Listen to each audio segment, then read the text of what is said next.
Hi everyone, welcome to Edu for Success. आज हम लोग पॉलिटिक्स से कुछ महत्वपूर्ण प्रश्न करेंगे। क्वेश्चन है हमारा क्वेश्चन नंबर 1। किस देश की दोहरी नागरिकता का सिद्धांत स्वीकार किया गया है? Policy of dual citizenship. किस देश की दोहरी नागरिकता का सिद्धांत स्वीकार किया गया है? ऑप्शन है हमारा option number A Bharat, option B Canada, option C Australia या ऑप्शन डी संयुक्त राज्य अमेरिका। इसका राइट आंसर हो जाएगा ऑप्शन नंबर डी, संयुक्त राज्य अमेरिका दोहरी नागरिकता का सिद्धांत को स्वीकार किया है। संयुक्त राज्य अमेरिका के द्वारा दोहरी नागरिकता के सिद्धांत को स्वीकार किया गया है। इस हिसाब से हमारा ऑप्शन हो जाएगा option number D is the right answer. Next question है क्वेश्चन नंबर 2। भारत में नागरिकता के निम्नलिखित विशेषताओं में से कौन सी सही है? भारत में नागरिकता के बारे में पूछ रहा है। ऑप्शन ए राज्य तथा राष्ट्र की दोहरी नागरिकता, ऑप्शन बी राज्य की एकल नागरिकता, ऑप्शन सी संपूर्ण भारत की एकल नागरिकता या ऑप्शन डी भारत और अन्य देश की दोहरी नागरिकता। इसका राइट आंसर हो जाएगा option number C is the right answer, संपूर्ण भारत की एकल नागरिकता। नेक्स्ट क्वेश्चन है क्वेश्चन नंबर 3। नागरिकता अधिनियम 1955 के अंतर्गत पंजीकरण द्वारा भारतीय नागरिकता प्राप्त करने के लिए भारतीय मूल के व्यक्ति को भारत में कितने वर्ष बिताने होंगे? नागरिकता अधिनियम 1955 के अंतर्गत पूछ रहा है। नागरिकता अधिनियम 1955 के अंतर्गत पंजीकरण द्वारा भारतीय नागरिकता प्राप्त करने के लिए भारतीय मूल के व्यक्ति को भारत में कितने वर्ष बिताने होंगे? तो इसका राइट आंसर हो जाएगा option number C is the right answer. 7 वर्ष बिताने होंगे। 7 वर्ष भारत में बिताने होंगे भारतीय मूल के व्यक्ति को, तत्पश्चात उसे भारत की नागरिकता मिल जाएगी। इसका राइट आंसर हो जाएगा option number C is the right answer. Next question है क्वेश्चन नंबर 4। कौन सा मंत्रालय भारत में नागरिकता से संबंधित है? ऑप्शन ए संस्कृति मंत्रालय, मानव संसाधन एवं विकास मंत्रालय, गृह मंत्रालय यानी डी इनमें से कोई नहीं। क्वेश्चन कह रहा है कौन सा मंत्रालय भारत में नागरिकता से संबंधित है? तो ऑप्शन नंबर हो जाएगा option number C is the right answer, गृह मंत्रालय। गृह मंत्रालय इसका राइट आंसर हो जाएगा ऑप्शन सी। नेक्स्ट क्वेश्चन है क्वेश्चन नंबर 5। मौलिक अधिकार क्या है? क्वेश्चन कह रहा है मौलिक अधिकार क्या है। सबसे पहले हम लोग जानेंगे मूल अधिकार हमारे संविधान में भाग 3 में वर्णित है। भाग 3 के अनुच्छेद 12 से 35 तक में वर्णित है। मूल अधिकार यूएसए से लिया गया है। मूल अधिकार का रक्षक सुप्रीम कोर्ट या हाई कोर्ट होता है। क्वेश्चन कह रहा है हमारा मूल अधिकार क्या है? ऑप्शन ए वाद योग, बी अवाद योग, सी लचीले, ऑप्शन डी कठोर। इसका राइट आंसर हो जाएगा ऑप्शन नंबर ए वाद योग। मूल अधिकार वाद योग है। Next question question number 6।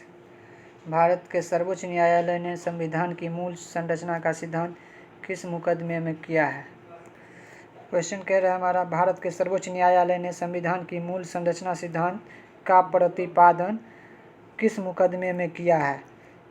Option है हमारा गोलकनाथ बनाम पंजाब राज्य, ऑप्शन बी सज्जन सिंह बनाम राजस्थान राज्य, ऑप्शन सी केशवानंद भारती बनाम केरल राज्य, ऑप्शन डी शंकरी प्रसाद बनाम भारत संघ। इसका राइट आंसर हो जाएगा option number C is the right answer. Kesavananda Bharati बनाम केरल राज्य के अंतर्गत भारत के सर्वोच्च न्यायालय ने संविधान की मूल संरचना सिद्धांत का प्रतिपादन किया है। Option C is the right answer. Next question है हमारा क्वेश्चन नंबर 7। किस एक को नागरिकों के मौलिक अधिकारों का रक्षक तथा भारत के संविधान का अभिभावक माना जाता है?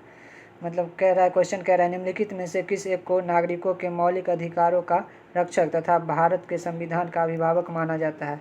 ऑप्शन है हमारा ए सांसद, ऑप्शन बी महान्यायवादी, ऑप्शन सी उच्चतम न्यायालय, ऑप्शन डी राष्ट्रपति।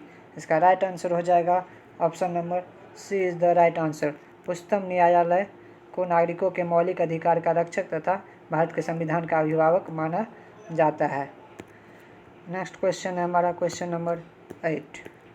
संपत्ति के मौलिक अधिकार को कब समाप्त किया गया? संपत्ति के मौलिक अधिकार को कब समाप्त किया? ऑप्शन ए 1978 के संविधान के 44वें संविधान संशोधन द्वारा, 1983 में संविधान के 40वें संशोधन द्वारा, 1973 में संविधान के 31वें संशोधन द्वारा या ऑप्शन डी इनमें से कोई नहीं। इसका राइट आंसर हो जाएगा ऑप्शन नंबर ए 1978 में संविधान के 44वें संशोधन द्वारा 1978 में संविधान के 44वें संशोधन द्वारा संपत्ति के मौलिक अधिकार को समाप्त कर दिया गया और इसे 300 के क में ले गया, जो अब मौलिक अधिकार ना होकर के कानूनी अधिकार है, कानूनी अधिकार हो गया है। इस प्रकार हमारा 8 का राइट आंसर हो गया। Option number A is the right answer. Next question है क्वेश्चन नंबर 9। निम्नलिखित मतों से किसको संविधान द्वारा मौलिक अधिकारों को लागू करने की शक्ति दी गई। क्वेश्चन कह रहा है निम्नलिखित मतों से किसको संविधान द्वारा मौलिक अधिकारों को लागू करने की शक्ति दी गई है। ऑप्शन है हमारा भारत के सभी न्यायालय को, ऑप्शन बी संसद को, सी राष्ट्रपति को, या ऑप्शन डी सर्वोच्च न्यायालय एवं उच्च न्यायालय को। इसका राइट आंसर हो जाएगा option number D is the right answer. सर्वोच्च न्यायालय एवं उच्च न्यायालय को संविधान द्वारा मौलिक अधिकारों को लागू करने की शक्ति दी गई है। Option D is the right answer. Next question है हमारा क्वेश्चन नंबर 10। संविधान के किस प्रावधान द्वारा अस्पृश्यता का उन्मूलन किया गया है। ऑप्शन है हमारा अनुच्छेद 101, यहाँ मिस्टेक है, अनुच्छेद 14, बी अनुच्छेद 21, सी अनुच्छेद 17 या डी अनुच्छेद 19। सबसे पहले हम लोग जानेंगे संविधान के किस प्रावधान द्वारा अस्पृश्यता का उन्मूलन किया गया है। तो अस्पृश्यता भाग 3 के अंतर्गत अनुच्छेद 17 में चर्चा किया गया है। अनुच्छेद 17 कह रहा है छुआछूत और अस्पृश्यता का चर्चा है। अनुच्छेद 17 में भाग 3 के अनुच्छेद 17 में छुआछूत और अस्पृश्यता की चर्चा की गई है। इस हिसाब से हमारा आंसर हो जाएगा option number C is the right answer. अनुच्छेद 17 में अस्पृश्यता का उन्मूलन किया गया है। Right answer is option number C. Next question है हमारा क्वेश्चन नंबर 11। मौलिक अधिकार है, मौलिक अधिकार क्या है। क्वेश्चन हमारा मौलिक अधिकार। ऑप्शन ए कभी भी निलंबित नहीं किया जा सकता, प्रधानमंत्री के निर्देशों से निलंबित हो सकता है। ऑप्शन सी राष्ट्रपति की इच्छा पर निलंबित हो सकते हैं, या ऑप्शन डी आपातकालीन स्थिति में निलंबित हो सकते हैं। क्वेश्चन है मौलिक अधिकार, ऑप्शन हो जाएगा ऑप्शन डी आपातकालीन स्थिति में निलंबित हो सकते हैं। मौलिक अधिकार आपातकालीन स्थिति में निलंबित हो सकते हैं। Option C is the option D is the right answer. मौलिक अधिकार आपातकालीन स्थिति में निलंबित किए जा सकते हैं। नेक्स्ट क्वेश्चन हमारा क्वेश्चन नंबर 12। वर्तमान समय में भारतीय संविधान के अंतर्गत संपत्ति का अधिकार क्या है। ऑप्शन है हमारा ए मौलिक अधिकार, ऑप्शन बी वैधानिक अधिकार, ऑप्शन सी नैतिक अधिकार, ऑप्शन डी उपयुक्त में से कोई नहीं। इसका राइट आंसर हो जाएगा ऑप्शन नंबर बी वैधानिक अधिकार या कानूनी अधिकार। कानूनी अधिकार। वर्तमान समय में भारतीय संविधान के अंतर्गत संपत्ति का अधिकार वैधानिक अधिकार या कानूनी अधिकार है। Option number B is the right answer.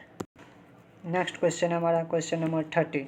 मौलिक अधिकार में से कौन सी बात की स्वतंत्रता नहीं है।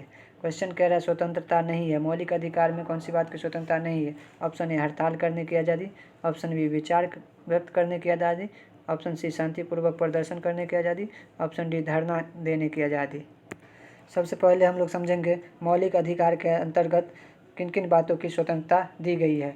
भाग 3 के अंतर्गत अनुच्छेद 19 में कहा गया है, 19 के 1 से 7 तक में चर्चा की गई है। 19 का फर्स्ट में चर्चा किया गया है अभिव्यक्ति की आज़ादी, 19 का सेकंड में सभा करने की आज़ादी, 19 का 3 संगठन बनाने की आज़ादी, 19 का 4 चारों ओर घूमने की आज़ादी, 19 का 5 भारत में कहीं भी बस जाने की आज़ादी, 19 का 6 में संपत्ति का अधिकार था जो अब मूल अधिकार से निकाल के 300 के क में ले गया है जो अब कानूनी अधिकार है, और 19 का 7 में चर्चा किया गया है भारत में आप व्यवसाय करने की आज़ादी भी है। इस प्रकार हम लोगों ने 7 तथ्यों को जाना है। इस प्रश्न के अनुसार मौलिक अधिकार में कौन सी बात की स्वतंत्रता नहीं है, तो इस प्रश्न के अनुसार विचार व्यक्त करने की आज़ादी है, शांतिपूर्वक प्रदर्शन करने की आज़ादी है और शांतिपूर्ण धरना देने की आज़ादी है। तो इस प्रश्न के अनुसार हड़ताल करने की आज़ादी नहीं है। हमारे मौलिक अधिकार में हड़ताल करने की आज़ादी बिल्कुल नहीं है। इस हिसाब से हमारा राइट आंसर हो गया option number A is the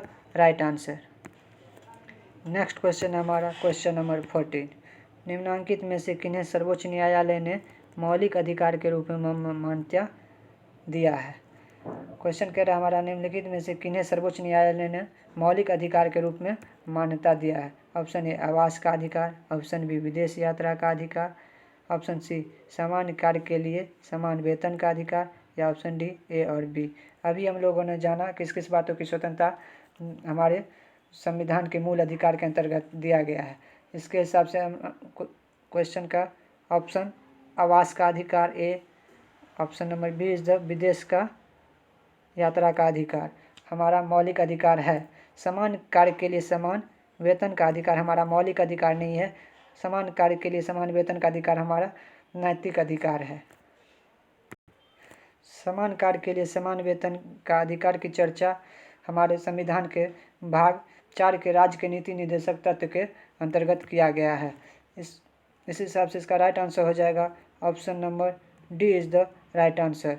ए और बी दोनों आवास का अधिकार और विदेश यात्रा का अधिकार हमें मौलिक अधिकार के रूप में मिला है।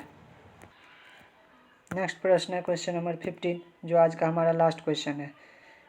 किस वाद ने संसद को मौलिक अधिकारों में संशोधन का अधिकार दिया। क्वेश्चन कह रहा है किस वाद ने संसद को मौलिक अधिकार में संशोधन का अधिकार दिया। ऑप्शन ए केशवानंद भारती वाद, ऑप्शन बी राजनारायण बनाम इंदिरा गांधी वाद, ऑप्शन सी गोलकनाथ वाद, ऑप्शन डी सज्जन कुमार वाद।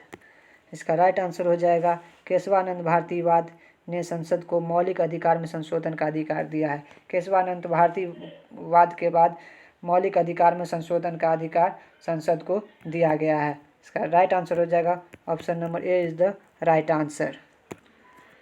वीडियो अच्छा लगा हो तो please like share and subscribe ज़रूर करें मेरे चैनल को। Okay, thank you. मिलते हैं नेक्स्ट वीडियो में।